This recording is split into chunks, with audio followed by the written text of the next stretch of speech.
en Algérie, se développait un pré-État national. Ce qui va se passer en Tunisie, ce qui va se passer en Libye, et en Égypte largement, mais pour d'autres raisons. Parce que les responsables turcs qui sont sur place à Alger vont vouloir maintenir le statut colonial, le vrai statut colonial, avec les Ottomans qui sont vraiment à la tête de cette administration, de ces trois vilayettes qui vont constituer l'Algérie plus tard. Et pour maintenir leur pouvoir, il leur faut une caste militaire. Et cette caste militaire, ce sont les janissaires.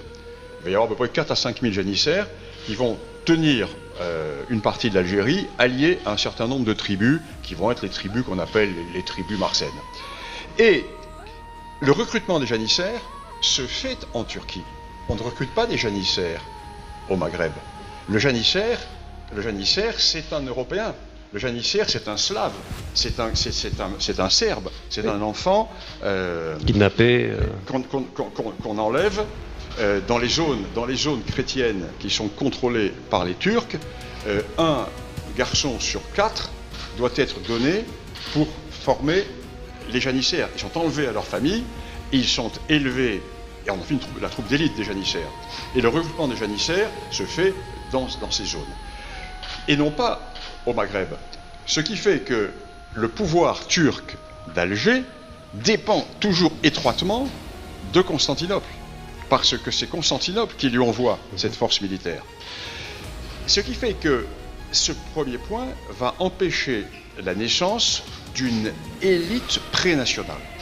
En plus de cela, il y a le problème kabyle, parce que les Ottomans ne sont jamais rentrés en Kabylie.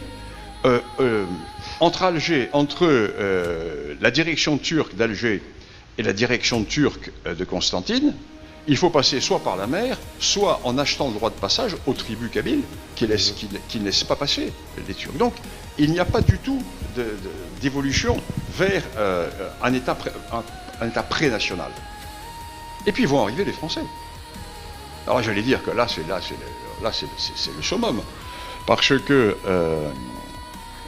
passons la première période française, qui est la période, j'allais dire, d'approche intelligente.